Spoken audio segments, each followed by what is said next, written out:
గత కొంతకాలం నుంచి పరసంబంధమైన విషయాల గురించి మనం నేర్చుకుంటూ వస్తున్నాం కదా. క్రైస్తవ జీవితము క్రీస్తు వారితో లేపబడినప్పుడు మనము పైనున్న వాటిని వెతకాలి కదా అనే విషయాలను ధ్యానం చేసుకుంటూ వస్తున్నాం. ఈరోజు యోహాను సువార్త 8వ అధ్యాయము 31, 32 వచనాలను మనం ధ్యానం చేసుకునే ప్రయత్నం చేద్దాం. యోహాను సువార్త 8వ అధ్యాయము 31, 32 వచనాలు. కాబట్టి యేసు తనను నమ్మిన యూదులతో, మీరు నా వాక్యమందు నిలిచిన వారైతే నిజముగా నాకు శిష్యులై ఉండి సత్యమును గ్రహించెదరు, అప్పుడు సత్యము మిమ్మును స్వతంత్రులుగా చేయునని చెప్పగా కదా. ఇక్కడ క్రీస్తు వారు ఒక మాట మాట్లాడుతున్నాడు. ఎవరితో మాట్లాడుతున్నాడు? తనను నమ్మిన యూదులతో. తనను నమ్మిన యూదులతో అంటే విశ్వాసులతోనే మాట్లాడుతున్నాడు కదా. విశ్వాసులతోనే మాట్లాడుతూ ఉన్నాడు. తనను నమ్మిన వారితోనే క్రీస్తు వారు మాట్లాడుతున్న మాట. అయితే క్రీస్తు వారు మాట్లాడుతున్న ఈ మాటలో ఒక విషయము మాట్లాడుతున్నాడు ఆయన.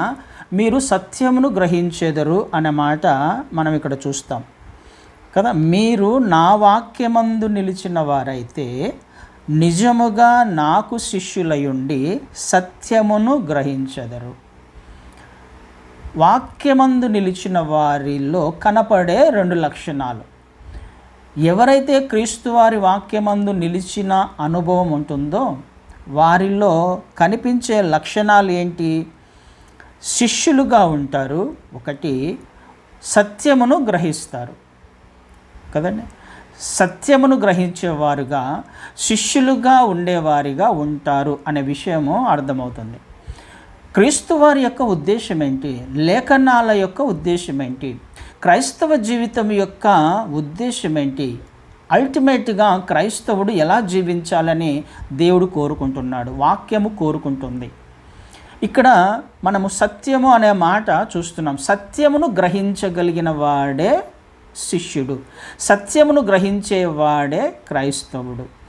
సత్యం అంటే ఏంటి మరి కదా? సత్యము అనే విషయము మనకు అర్థం కావాలి. సత్యం అంటే ఏంటి? సపోజ్ మనకు యూనివర్సల్ ట్రూత్స్ అనేవి కొన్ని ఉన్నాయి కదా. నిత్య సత్యాలు అని అంటాం మనం, యూనివర్సల్ ట్రూత్. అందులో మనం ఎక్కువగా చదువుకున్నది, మనకు బాగా తెలిసినది ఒకటి, సూర్యుడు తూర్పున ఉదయిస్తాడు, పడమర అస్తమిస్తాడు. ఇది నిత్య సత్యం కదా. యూనివర్సల్ ట్రూత్ అంటున్నాం దాన్ని. అంటే యూనివర్సల్ ట్రూత్ అంటే ఏంటి? ఏ సమయంలో అయినా, ఏ సందర్భంలో అయినా, ఏ ప్రాంతంలోనైనా, ఏ స్థితిలో అయినా కానీ, ఎక్కడైనా కానీ అది ఒకే విధంగా ఉంటుంది, అందులో మార్పు లేదు. ఎక్కడైనా సూర్యుడు తూర్పుననే ఉదయిస్తాడు, ఎక్కడైనా పడమరనే అస్తమిస్తాడు కదా. ఇది నిత్య సత్యము అంటున్నాం. ఇప్పుడు నేను ఒక వ్యక్తి దగ్గరికి వెళ్ళి, ఆ వ్యక్తి లేకపోతే ఒక కుర్రాని దగ్గరికి వెళ్ళాను. ఒక కుర్రాని దగ్గరికి వెళ్ళి నేను సూర్యుడు తూర్పున ఉదయిస్తాడు, పడమర అస్తమిస్తాడు అంటే అవునన్నా అంటాడు. అదే కుర్రానికి నేను సూర్యుడు పడమర ఉదయిస్తాడు, తూర్పున అస్తమిస్తాడు అని చెప్పాను అనుకోండి, ఏమంటాడు ఆ పిల్లవాడు? ఒక మెచ్యూర్డ్ వచ్చిన ఒక అబ్బాయికి, ఒక 10వ తరగతి లేకపోతే ఇంటర్మీడియట్ చదివే ఒక వ్యక్తి దగ్గర ఒక పిల్లవాడిని అడిగినప్పుడు సూర్యుడు పడమర ఉదయిస్తాడు, తూర్పున అస్తమిస్తాడు అని అంటే ఏమంటాడు? లేదన్నా తప్పది, సూర్యుడు తూర్పున ఉదయిస్తాడు, పడమర అస్తమిస్తాడు. నేను ఆ పిల్లవాడి కంటే పెద్దవాడిని కదా. నేను ఆ కుర్రానికంటే నేను పెద్దవాడిని చెప్తున్నా కానీ ఆ పిల్లవాడు వినట్లా. ఎందుకు వినట్లా? సూర్యుడు తూర్పుననే ఉదయిస్తాడు, పడమర అస్తమిస్తాడు. అది ఎవరు చెప్పినా, ఎవరు చెప్పకపోయినా అది సత్యము. ఆ కుర్రవాడికి ఎలా తెలిసింది ఆ విషయము? ప్రతిరోజు తను చూస్తున్నాడు. తనకు జ్ఞానం వచ్చినప్పటి నుంచి ఈ విషయము ఆ పిల్లవాడు ఎక్స్పీరియన్స్ చేస్తున్నాడు కదండి. ఎక్స్పీరియన్స్ చేస్తున్నాడు. ఏమని ఎక్స్పీరియన్స్ చేస్తున్నాడు? సూర్యుడు తూర్పునే ఉదయించడం చూస్తున్నాడు, పడమర అస్తమించడము చూస్తున్నాడు. ఇది అనుభవములోకి వచ్చింది కాబట్టి అది సత్యము. 2 విషయాలు ఇక్కడ మనకు దగ్గరగా అర్థమయ్యేలా ఉంటాయి. నిజము అనేది ఒకటి ఉంది, సత్యము అనేది ఒకటి ఉంది. అంటే ఫ్యాక్ట్, ట్రూత్. చూడడానికి ఈ రెండుకు అర్థాలు ఒకేలా కనిపిస్తాయి. ఫ్యాక్ట్ అలాగే కనిపిస్తుంది, ట్రూత్ అలాగే కనిపిస్తుంది. రెండు ఒకటే అనుకుంటాం, కానీ రెండు ఒకటే కాదు. సపోజ్ నేను ఒక స్టేట్మెంట్, అంటే నిజము సత్యముకు తేడా ఏముంది అని అంటే, నిజము అనేది ఒక స్టేట్మెంట్. అది ఏంటి ఒక స్టేట్మెంట్? సూర్యుడు తూర్పున ఉదయిస్తాడు, పడమర అస్తమిస్తాడు అనేది ఒక స్టేట్మెంట్. ఇది ఎప్పుడు సత్యమైపోతుంది? దీనిని ఎవరైతే ఎక్స్పీరియన్స్ చేస్తారో అది సత్యమైపోతుంది. అంటే ఒక స్టేట్మెంట్ ఎప్పుడు అనుభవంలోకి వస్తుందో దానిని ట్రూత్ అంటున్నాం, దానిని సత్యము అంటున్నాం. అర్థమవుతుంది అని అనుకుంటున్నాం కదా. సత్యము అనంటే ఎక్స్పీరియన్స్ చేసేది, ఏ విషయమైనా అనుభవపూర్వకముగా తెలుసుకునేది. నా అంతకు నాకు అర్థమైపోవాలి. సూర్యుడు తూర్పుననే ఉదయిస్తాడు, పడమర అస్తమిస్తాడని నాకు అర్థమైపోవాలి కదా. స్విచ్ చేస్తే లైట్ పడుతుంది అనేది ఒక స్టేట్మెంట్. అది ఎప్పుడు సత్యమవుతుంది? స్విచ్ చేసినప్పుడు, వేసిన తర్వాత లైట్ పడినప్పుడు అది సత్యమవుతుంది కదండి. స్టేట్మెంట్కి సత్యముకి ఎక్స్పీరియన్స్కి తేడా ఉంది. సత్యము అనేది అనుభవపూర్వకముగా తెలుసుకునేది. ఇక్కడ క్రీస్తు వారు మాట్లాడుతున్న మాట అదే. మీరు సత్యమును గ్రహించెదరు అని అంటున్నాడు. సత్యమును గ్రహించెదరు అని అంటే అర్థం ఏంటి? వాక్యమందు నిలిచిన వారికి వాక్యములో ఉన్న సత్యము, లేకపోతే వాక్యములో ఉన్న అది వాగ్దానాలు, లేకపోతే ప్రతి లేఖనము కూడా అవును ఆమెన్ అన్నట్టుగా ఉన్నాయి కదా. దేవుని ప్రతి మాట కూడా అనుభవపూర్వకంగా మీకు అర్థమవుతుంది, మీరు గ్రహిస్తారు అని అర్థం కదండి. చాలామంది క్రైస్తవులకి దేవుని వాక్యము ఎక్స్పీరియన్స్లోకి రాదు కదా. ఎక్స్పీరియన్స్లోకి రావాలి. చాలామందికి దేవుని వాక్యము నిజము, అది దేవుని వాక్యం ఇలా సెలవిస్తుందట, నిజమే, దేవుని వాక్యం ఇలా చెబుతుంది, ఇలా రాయబడింది. కానీ అలా రాయబడిన ఆ మాట, ఆ వాగ్దానము నాకు అనుభవం కావాలి, దానిని నేను అనుభవించాలి, అది నా జీవితంలో నిజం అవ్వాలి. ఆ మాట నాకు నిజమైనప్పుడు ఆయన మాట ఎంత సత్యమో అప్పుడు అర్థమవుతుంది. దీనినే నిలిచి ఉన్న అనుభవము అంటున్నాం. వాక్యములో నిలిచి ఉన్న అనుభవము అంటున్నాం. నిలిచిన వాడు ఏమవుతాడు అనంట? శిష్యుడు. వాక్యమందు నిలిచిన వాడు శిష్యుడవుతాడు. శిష్యులే వాక్యాన్ని గ్రహించడానికి ప్రయత్నం చేస్తారు. వాక్యమును గ్రహించడం అనంటే వాక్యాన్ని ఎక్స్పీరియన్స్ చేయడానికి ప్రయత్నం చేస్తారు. వాక్యము వారి జీవితాలలో నిజమయ్యేలా ప్రయత్నం చేస్తారు, నిజం అవ్వడానికి ప్రయత్నం చేస్తారు. శిష్యులు ఏం చేస్తారు అని అంటే, దేవుని ప్రతి మాట కూడా యథార్థమైనది, నమ్మదగినది అని విశ్వసించి తమ జీవితంలో అప్లై చేసుకునే ప్రయత్నం చేస్తారు. దేవుడు ఇది కోరుకుంటున్నాడు కదా. క్రైస్తవులముగా మార్చబడిన తర్వాత మనము చేయాల్సిన పని, లేకపోతే దేవుడు ఏం ఎక్స్పెక్ట్ చేస్తున్నాడు, క్రీస్తు వారు మన నుంచి ఏం ఎక్స్పెక్ట్ చేస్తున్నాడు అని అంటే, శిష్యులుగా తయారవ్వాలి అని ఎక్స్పెక్ట్ చేస్తున్నాడు. అంటే విశ్వాసులుగా ఉండాలన్నది దేవుని ఉద్దేశం కాదు. విశ్వసించిన తర్వాత ఆ విశ్వాసంలోనే కేవలము విశ్వాసులుగా మాత్రమే ఉండాలన్నది దేవుని ఉద్దేశం కాదు. విశ్వాసములో నుంచి శిష్యత్వంలోనికి రావాలి అన్నది దేవుని ఉద్దేశం. అందుకే చివరి ఆజ్ఞ ఏంటి?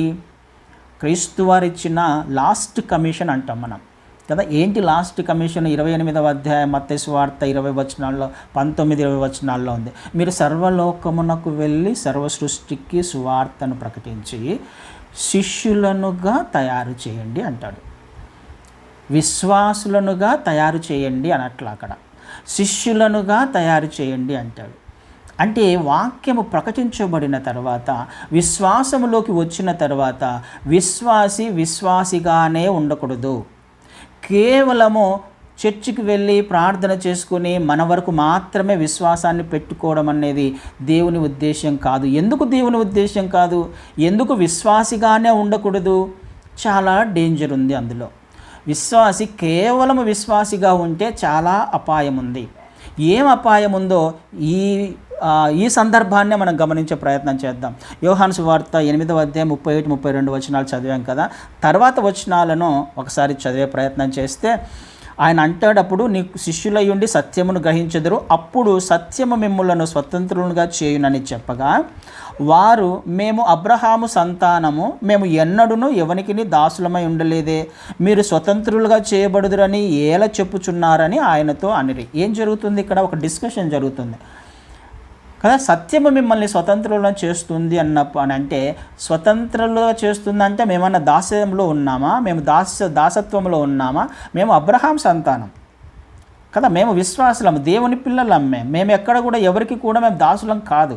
అబ్రహాం సంతానము, మేము దాస్యములో లేము. ఏ విధంగా చెప్తున్నావు నువ్వు మేము దాసులుగా ఉన్నామని? ఎన్నడూను ఎవరికి దాసులుగా ఉండలేదే. ఎవరు మాట్లాడుతున్న మాట ఇది? క్రీస్తువారి యందు నమ్మిన వారు మాట్లాడుతున్న మాట కదా. అంటే నమ్మిన వారు అంటే బిలీవర్స్. నమ్మడం అంటే బిలీవ్ చేయడం. క్రీస్తు వారిని విశ్వసించిన వారు మాట్లాడుతున్న మాట. మేమేం దాసులుగా లేము అంటే ఒక డిస్కషన్ జరుగుతుంది. మీరు దాసులుగా లేరు, పాపమునకు దాసులైన వారందరూ అక్కడ క్రీస్తు వారు మాట్లాడతారు. పాపము చేయి ప్రతి వాడు కూడా పాపమునకు దాసుడే అని చెప్పుకుంటూ డిస్కషన్ జరుగుతూ ఉన్నప్పుడు, దేవుడు వాళ్ళని డీల్ చేస్తున్నప్పుడు, కొన్ని కఠినమైన మాటలు మాట్లాడుతున్నప్పుడు, వాక్యం గురించి విషయాలు చెబుతూ ఉన్నప్పుడు సత్యమును గ్రహించని వీళ్ళు, ఈ బిలీవర్స్, ఈ విశ్వాసులు ఏ రేంజ్కి వెళ్ళిపోతారు? మీరు తర్వాత చదివే ప్రయత్నం చేయండి 59 వచనాల ద్వారా. వీళ్ళు క్రీస్తు వారిని ఒక స్టేజిలో తిడతారు కూడా. ఏమని తిడతారు? 41వ వచనంలో మీరు మీ తండ్రి క్రియలే చేయుచున్నారని వారితో చెప్పాను. అందుకు వారు మేము వ్యభిచారము వలన పుట్టిన వారము కాము, దేవుడొక్కడే మాకు తండ్రి అని చెప్పగా ఏమని రాయబడిందండి? మీరు నన్ను చంపే ప్రయత్నం చేస్తున్నారు, మీరు సత్యమును గ్రహించలేకపోతున్నారు, మీరు పాపం చేస్తున్నారు, తప్పు చేస్తున్నారు, మీరు దాసులుగా ఉన్నారు, మీ తండ్రి అబ్రహాం అంటున్నారు, కానీ అబ్రహాముకున్న విశ్వాసం మీలో లేదు. అబ్రహాం సంతానం అయితే అబ్రహాంకున్న విశ్వాసం ఉంటుంది, ఆయన చేసే క్రియలు చేస్తారు. ఆయన చేసే క్రియలు చేయట్లేదు, కానీ మీరు అపవాది సంతానము, మీరు పాపం చేస్తున్నారు, మీరు తప్పు చేస్తున్నారు అని క్రీస్తు వారు మాట్లాడితే ఏమని మాట్లాడుతున్నారు? మేము వ్యభిచారము వలన పుట్టిన వారము కాదు అని అంటున్నారు. అంటే అర్థం ఏంటి? మేము వ్యభిచారం వలన పుట్టిన వారం కాదు, నువ్వు వ్యభిచారం వలన పుట్టిన వాడివేమో. ఎవరు అంటే క్రీస్తు వారికి తండ్రి ఎవరో తెలియదు కదా. చాలామందికి ఉన్న అనుమానం అదే. పరిశుద్ధాత్మ ద్వారా ఆయన పుట్టిన విషయము చాలామంది గ్రహించలేని స్థితిలో ఉన్నప్పుడు వీళ్ళు మాట్లాడుతున్న మాట, మేము వ్యభిచారం వలన పుట్టలేదు, కానీ నువ్వు వ్యభిచారం వలన పుట్టినవాడవు అని కిందికి వచ్చి అన్ని చదివితే చాలా భయంకరంగా నువ్వు దయ్యం పట్టిన వాడవు. ఎవరు మాట్లాడుతున్న మాట? బిలీవర్స్ మాట్లాడుతున్న, విశ్వాసులు మాట్లాడుతున్న మాట. తర్వాత చంపే ప్రయత్నం, వాళ్ళే నమ్మిన వాళ్ళే చంపే ప్రయత్నం చేస్తారు. 59వ వచనంలో కాబట్టి వారు ఆయన మీద రువుటకు రాళ్ళు ఎత్తిరి, కానీ యేసు దాగి దేవాలయంలో నుండి బయటికి వెళ్ళెను. ఈ సందర్భాన్ని మీరు మళ్ళీ ఒకసారి చదవండి, ఎంత భయంకరంగా ఉంటుందో. నమ్మిన యూదులు, క్రీస్తు వారి యందు విశ్వాసం ఉంచిన వాళ్ళే ఏ స్టేజ్కి వెళ్ళిపోయారు? దేవుడు సత్యమును చెప్పే ప్రయత్నం చేస్తే క్రీస్తు వారు సువార్తను ప్రకటించి నిజమును యథార్థంగా వాక్యమును ప్రకటిస్తున్నప్పుడు, సత్యమును బయలుపరుస్తూ ఉన్నప్పుడు విశ్వాసులలో వచ్చిన మార్పు ఏంటి? ఎంత భయంకరంగా మాట్లాడారు, ఎంత భయంకరంగా తప్పిపోయారు. ఎందుకు తప్పిపోయారు? వీళ్ళు కేవలము వాళ్ళు విశ్వాసంలో మాత్రమే ఉన్నారు, శిష్యులుగా మార్చబల్ల కదండి. ఇది జరుగుతుంది. అపాయం ఉంది. ఒక వ్యక్తి కేవలము విశ్వాసంలో ఉంటే చాలా ఈజీగా తప్పిపోయే అవకాశం ఉంది. ఇది అపవాది యొక్క కుట్ర. చాలే సార్, మీరు వెళ్తున్నారు కదా, సంఘానికి వెళ్తున్నారు, ప్రార్థన చేసుకుంటున్నారు, సరిపోతుందిలే, వాక్యం చదువుతున్నారు, సరిపోతుందిలే, ఈ విశ్వాసం చాలే. విశ్వాసపు లోతును తెలుసుకునే ప్రయత్నము వాడు చేయనివ్వడు. వాక్యము మన జీవితంలో అనుభవపూర్వకముగా, వాక్యము మన జీవితంలో సత్యమయ్యే విధంగా వాడు అనుమతించాడు మనల్ని. విశ్వాసములో ఉన్నాము కదా, సరిపోతుందిలే, వాక్యము చదువుకుంటున్నాం కదా సరిపోతుందిలే, ప్రార్థన చేసుకుంటున్నాం కదా సరిపోతుందిలే, సరిపోదు అని క్రీస్తు వారు చెప్తున్నారు. విశ్వాసులు శిష్యులుగా మార్చబడాలి, శిష్యులనుగా తయారు చేయండి అన్నాడు. నా వాక్యమును గైకొనేటట్లు చేయాలి. అది ఒకసారి చదువుదామా? మత్తయి సువార్తలో ఇందాక చెప్పబడిన మత్తయి సువార్త 28వ అధ్యాయంలో 28వ అధ్యాయము 19వ వచనము.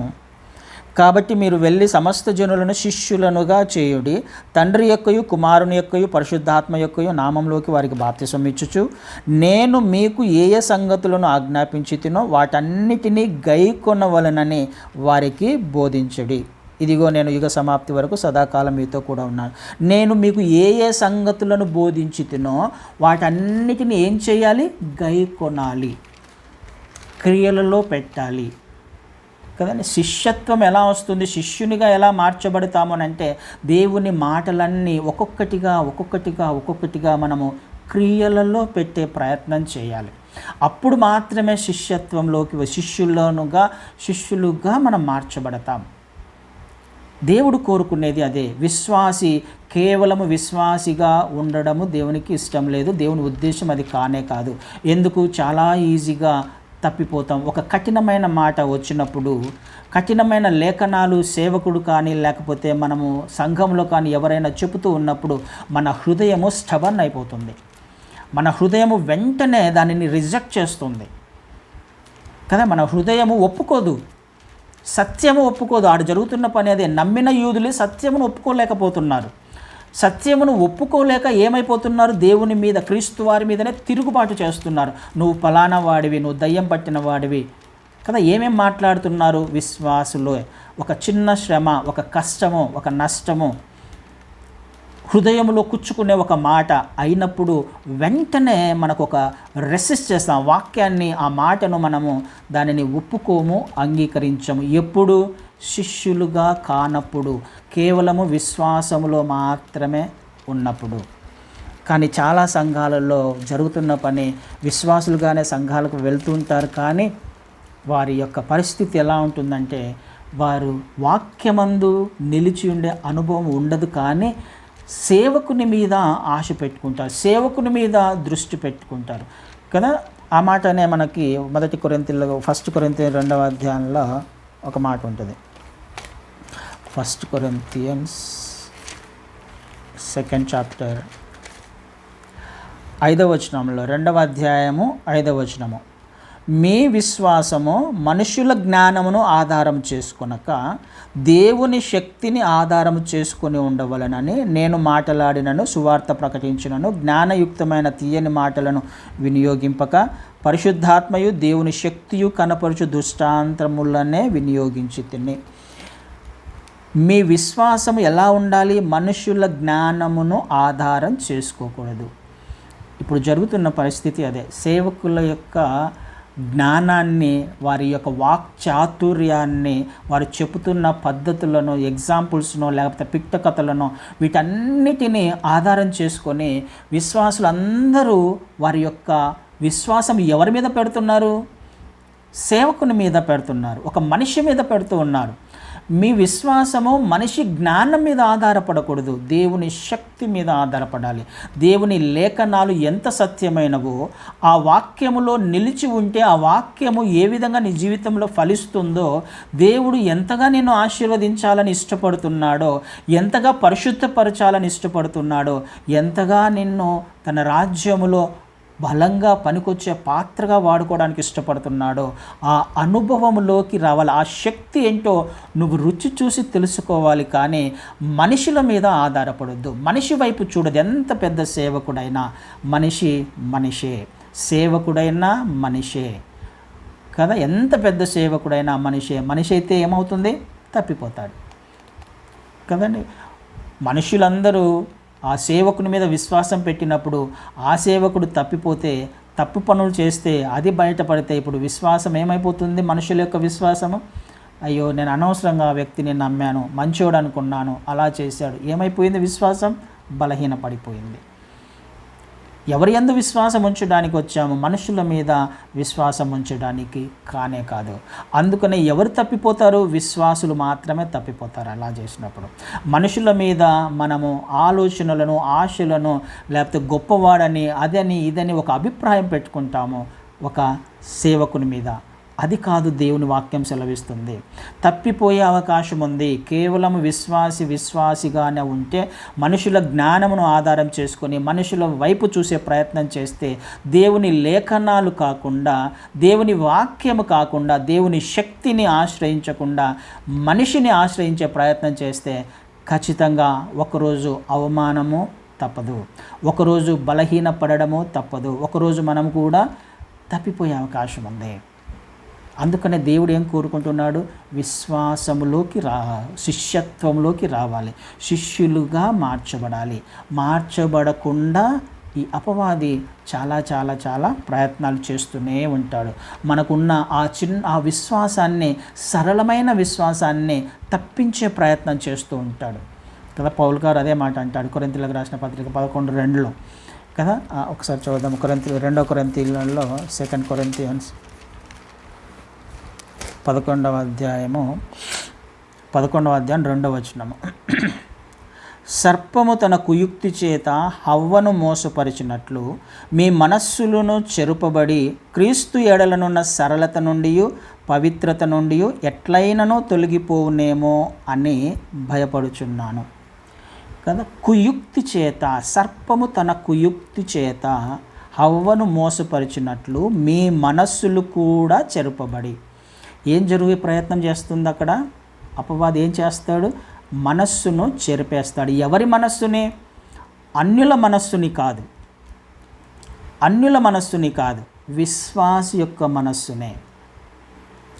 మనకున్న ఆ సింపుల్ ఫెయిత్, ఆ సింపుల్ ట్రూత్ ఏదైతే మనం విశ్వసించామో ఆ ఇంతలోనే మనము ఆ విశ్వాసంలోనే ఉన్నట్లయితే వాడు చేసే కుయుక్తి ఎలా ఉంటుంది? ఆ విశ్వాసములో నుంచి తప్పించడానికి అనేక ప్రయత్నాలు చేస్తాడు. ఆదాము అవ్వలు దేవునితో నడిచిన వాళ్ళే కదా, దేవుణ్ణి విశ్వసించిన వాళ్ళే. కానీ వారు ఎక్కడికి వెళ్ళలేకపోయారు? దేవుని మీద ఉన్న విశ్వాసపు లోతులను రుచి చూడలేకపోయారు కదా, గ్రహించలేకపోయారు. ఒక చిన్న మాట చెప్పంగానే తప్పిపోయారు. ఇది జరుగుతుంది. కేవలము మనము విశ్వసించడం మాత్రమే కాదు, వాక్యపు లోతుల్లోకి వెళ్ళాలి, విశ్వాసపు లోతుల్లోకి వెళ్ళాలి. వాక్యాన్ని మన జీవితంలో అప్లై చేసుకొని సత్యము అని గ్రహించాలి కదా. సూర్యుడు తూర్పున ఉదయిస్తాడు అనేది ఎంత సత్యమో, అది మనము ప్రతిరోజు ఏ విధంగా అయితే చూస్తున్నామో, దేవుని లేఖనాలు నా జీవితంలో నెరవేర్చబడ్డాయి అనేది కూడా అంత సత్యం అయిపోవాలి. అప్పుడు మాత్రమే ఎవరు ఏం చెప్పినా, ఎవరు ఎంతగా ప్రలోభ పెట్టినా, ఏ అపవాది ఏ కుయుక్తి చోత నన్ను ప్రలోభ పెట్టినా, మనము ఆల్రెడీ రుచి చూసి తెలుసుకున్నాము కాబట్టి ఆ వాక్యము మన జీవితంలో అనుభవం అయిపోయింది కాబట్టి మనము దాని నుంచి తప్పిపోయే అవకాశం లేదు. నేను మీకు సూర్యుడు పడమర ఉదయిస్తాడని అంటే మీరు నమ్ముతారా? ఖచ్చితంగా నమ్మరు కదండి, ఖచ్చితంగా నమ్మరు. ఎగ్జాక్ట్గా అలాగే ఎవరు ఏం చెప్పినా ఈ అనుభవము మన జీవితంలో రావాలి. వాక్యము యొక్క అనుభవము, సత్యము మన జీవితంలో అనుభవపూర్వకంగా తెలుసుకోవాలి. ఇది సత్యము అంటే. సత్యము అని అంటే దేవుని వాక్యము ఎక్స్పీరియన్స్ చేయడము. ఏ వాగ్దానమైనా మనకిచ్చిన వాగ్దానము అనుభవపూర్వకంగా తెలుసుకునే స్థాయికి నువ్వు, నేను, మనము వెళ్ళాలి అన్నది దేవుని యొక్క ఉద్దేశము. కేవలము విశ్వాసములో మాత్రమే ఉండడం అనేది దేవుని ఉద్దేశము కానే కాదు. ఆలోచన చేసే ప్రయత్నం చేద్దాం. ఈ విశ్వాసము నాకు దినము రావాలి అని అంటే నేను చేయాల్సిన పని ఎలా వస్తుంది? విశ్వాసము 10:17 ప్రకారం రోమీయులకు రాసిన పత్రిక, వినుట వలన విశ్వాసం వస్తుంది. వినుట వలన, ఆ మాట ఏ మాట వినాలి? క్రీస్తును గూర్చిన మాట. నువ్వు విశ్వాసంలో బలపడాలి, శిష్యునిగా మార్చబడాలి, శిష్యత్వంలోకి వెళ్ళాలి అని అంటే మనం చేయాల్సిన పని లేఖనాలు, వాక్యము, లేకపోతే దేవుని గ్రంథాన్ని చదువుతూ ఉండాలి, వాక్యము వింటూ ఉండాలి. వినుట వలన మాత్రమే ఆయన చేసిన కార్యాలు, ఆయన చేసిన బోధలు, ఆయన అద్భుతాలు, ఆయన గుణగణాలు, ఆయన ఆయన త్యాగము, ఆయన యాగము నువ్వు వింటూ వింటూ వింటూ ఉన్నప్పుడు మనకు అర్థమవుతుంది ఆ విశ్వాసపు లోతేంటో, మనల్ని ఏ విధంగా దేవుడు ఆశీర్వదించడానికి ఇష్టపడుతున్నాడో, ఏ విధంగా శిష్యునిగా మార్చడానికి ఆయన ఇష్టపడుతున్నాడో అప్పుడు మనకు అర్థమవుతుంది. వాక్యము వినుట వలన మాత్రమే విశ్వాసం వస్తుంది. మరి ఏ విధం చేత కూడా అద్భుతాలు జరగడం వలన విశ్వాసం రాదు కదండి. మన జీవితాలలో ఏదో ఒక మిరాకిల్ జరిగితే అది విశ్వాసము రాదు. విశ్వాసం కాదు, దాన్ని కృతజ్ఞత అంటాం. అద్భుతం జరిగినప్పుడు కృతజ్ఞత మనకు ఉంటుంది, దేవుడు నాకు మేలు చేశాడని కొన్ని రోజులు ఉంటుంది కృతజ్ఞత, తర్వాత తప్పిపోయే అవకాశం ఉంది. అరణ్యంలో 40 సంవత్సరాలు అనేక మేలులు రుచి చూశారు ఇజ్రాయేలీలు, అనేక అద్భుతాలు చూశారు. ఐగుప్తులో ఎవరు చూడని, ఎవరు చేయని అద్భుతాలు వాళ్ళు చేశారు, దేవుడు చేశాడు, వాళ్ళు చూశారు కదా. ఎర్ర సముద్రము చీల్చబడడం వారు కన్నులారా చూశారు, అద్భుతాలు చూశారు. ఈ అద్భుతము వారిని విశ్వాసంలో స్థిరంగా ఉండనీయలేకపోయింది కదా. ఆ విశ్వాసంలో స్థిరత్వము లేకుండా పోయింది.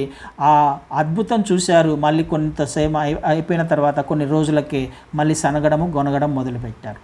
అద్భుతాలు నీ జీవితంలో, మన జీవితంలో విశ్వాసంలో స్థిరపరచవు. కేవలము దేవుని మాట మాత్రమే మనల్ని వాక్యంలో స్థిరపరుస్తుంది అనే విషయము మనము అర్థం చేసుకునే ప్రయత్నం చేద్దాం. అందుకనే దేవుడు అంటాడు, ఏమంటాడు, మనల్ని శిష్యులుగా తయారు చేయాలి, శిష్యులుగా మనము మార్చబడాలి. ఒక మాట చదువుకొని నేను ముగించే ప్రయత్నం చేస్తాను. యోహాను సువార్త 15వ అధ్యాయంలో, యోహాను సువార్త 15వ అధ్యాయము మనకు తెలుసు, అక్కడ ఉన్న లేఖనాలు ఏంటో 5 నుంచి చదువుతాను. 15వ అధ్యాయము 5వ వచనం నుంచి. ద్రాక్షవల్లిని నేను, తీగలు మీరు. ఎవడు నా యందు నిలిచి ఉండునో, నేను ఎవని యందు నిలిచి ఉండునో వాడు బహుగా ఫలించును. నాకు వేరుగా ఉండి మీరు ఏమీ చేయలేరు. ఎవడైనను నా యందు నిలిచి ఉండని ఎడల వాడు తీగ వలె బయట పారవేయబడి ఎండిపోవును. మనుష్యులు అట్టి వాటిని పోగు చేసి అగ్నిలో పారవేతురు, అవి కాలిపోవును. నా యందు మీరును, మీ యందు నా మాటలు నిలిచి ఉండిన ఎడల మీకేది ఇష్టమో అడుగుడి, అది మీకు అనుగ్రహింపబడును. మీరు బహుగా ఫలించుట వలన నా తండ్రి మహిమపరచబడును. ఇందువలన మీరు నా శిష్యులగుదురు. ఇందువలన మీరు నా శిష్యులగుదురు. దేవుడు కోరుకునేది, క్రీస్తు వారు కోరుకునేది అదే, నా శిష్యులు అవ్వాలి. మీరు ఎప్పుడు శిష్యులు అవుతారు? నిలిచి ఉన్నప్పుడు. ఆ తీగ ద్రాక్షావల్లితో నిలిచి ఉండాలి, తీగ ద్రాక్షావల్లితో అంటుకట్టబడి ఉండాలి. అంటుకట్టబడి ఉన్నప్పుడు మాత్రమే ఈ ద్రాక్షావల్లి నుంచి, ద్రాక్షావల్లి అంటే ఇంగ్లీష్లో స్టెమ్ అంటున్నాం కదా, అంటే ఒక మొక్క ఉంటుంది, స్టెమ్ ఉంటుంది, స్టెమ్లో నుంచి కొమ్మలు బయటకు వస్తాయి. ఈ కొమ్మ దానంతకు అదే ఫలించలేదు, ఈ కొమ్మ దానంతకదే విస్తరించలేదు. ఈ కొమ్మ పెరగాలి, ఫలించాలి అని అంటే ఏం జరగాలి? ఈ కొమ్మ ఆ స్టెమ్కి, ఆ కాండానికి ఎప్పుడు అంటుకట్టబడి ఉండాలి, కాండంలో నిలిచి ఉండాలి. నిలిచి ఉన్నప్పుడే స్టెమ్లో నుంచి వస్తున్న ఈ జీవాన్ని, ఈ సారాన్ని తీసుకొని ఈ కొమ్మ ఫలిస్తుంది కదా. దానికి నిలిచి ఉన్న అనుభవం లేకపోతే అది బయట పారవేయబడి కొద్దిసేపు పచ్చగా కనపడవచ్చు, 1 రోజు 2 రోజులు, కానీ తర్వాత ఎండిపోతుంది, తర్వాత కాల్చివేయబడుతుంది. ఇది నిలిచి ఉన్న అనుభవం. అంటే మనము క్రీస్తు వాక్యములో నిలిచి ఉన్నప్పుడు మనము ఫలిస్తాము, మనము విశ్వాసములో ఎదుగుతాము. మనము ఫలించడము అనేది ఇతరులు చూసినప్పుడు దేవుని నామము మహిమపరచబడుతుంది. దాని ద్వారా ఇందువలన నువ్వు నాకు శిష్యునిగా ఉంటావు, శిష్యులు అని తెలుస్తుంది అంటున్నాడు కదా. మనము ఫలించడము అన్నది దేవుని ఉద్దేశము, మనము నిలిచి ఉండడం అనేది దేవుని ఉద్దేశము. నిలిచి ఉండకుండా మనము ఫలించలేము, ఫలించకుండా మనము దేవుని నామము మహిమపరచలేము. దేవుని నామము మహిమపరచబడకపోతే మనము ఎట్టి పరిస్థితుల్లో కాల్చివేయబడడానికి తప్ప దేనికి కూడా పనికిరాము. అందుకనే దేవుడు ఏమని సెలవిచ్చాడు ఇందాక 8వ అధ్యాయంలో కూడా యోహాను సువార్తలో, నా వాక్యమందు నిలిచి ఉంటే కదండి, ఇది జరగాలి. అది అప్పుడు మనము శిష్యులుగా మార్చబడతాం.